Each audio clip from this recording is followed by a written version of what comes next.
World Economic Forum is underway in Davos in the Swiss Alps, of course. It brings together political and economic leaders from around the world to discuss issues facing the global economy. Amongst the movers and shakers is our very own business editor, Stephen Carroll. And he joins us now. Stephen, the president of Iran is set to speak later today. Are political issues threatening to overshadow economic ones?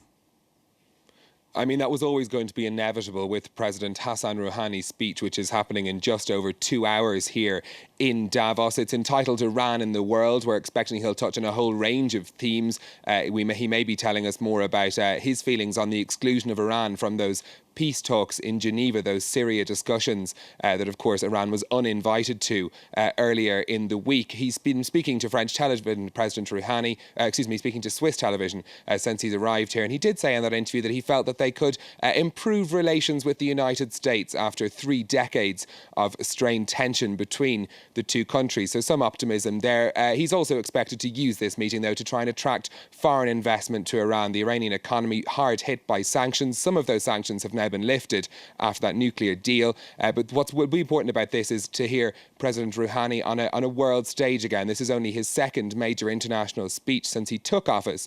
So all eyes will be on him later this morning in Davos. OK, Stephen, but of course in the Alps there's also plenty of people talking about the state of the economy, isn't there? There certainly is, and no one better to discuss that with than my guest, who is Sir Howard Davies, a veteran of Davos, it has to be said. This is your 25th year here. You were the director of the LSE. You were also the former chairman of the UK's Financial Services Authority. Now you lecture at Sciences Po University in Paris, among other hats.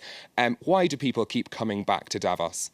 Well, I think it is an annual rendezvous for people who are in related jobs but who don't necessarily meet in a more casual atmosphere, which it is here. So I think it is a good opportunity for the 5-minute catch-up. Whether the major sessions really push forward agendas, I think depends on what's going on in the rest of the world and whether there's a moment which allows something to move forward. But the casual encounters, I think, are very much worthwhile. And that's what brings everyone back to this very unusual place in the Swiss Alps.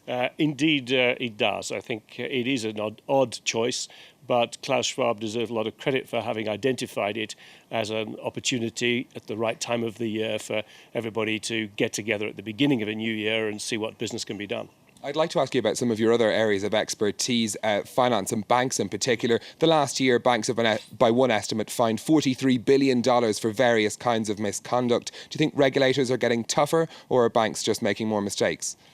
These fines largely relate to the problems which emerged in the financial crisis of 2007 to 2009.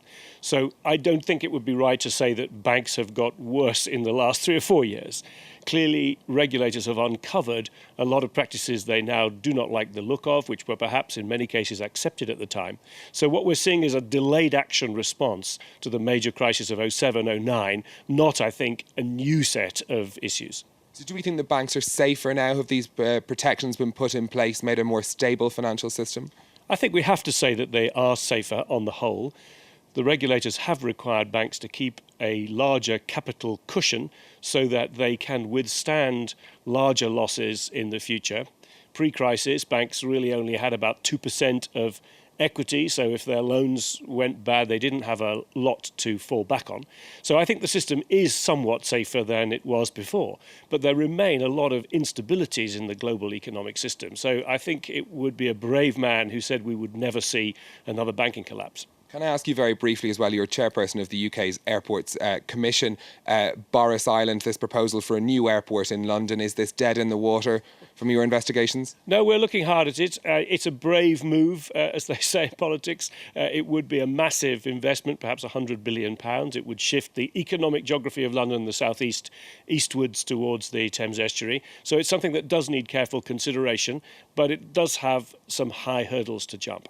Okay, Sir Howard Davies, thank you for joining us here. Just a quick look at the markets before we leave you. And disappointing survey of China manufacturing sector has sent the Asian markets into the red. The Shanghai Composite down by about 0.5%. Then Hang Seng in Hong Kong also down by about 1%. We'll have plenty more coverage here from Davos throughout the day. Do stay with us on France 24. We'll be back in just under an hour. All right, thanks very much for that. Stephen Carroll from the World Economic Forum in Davos.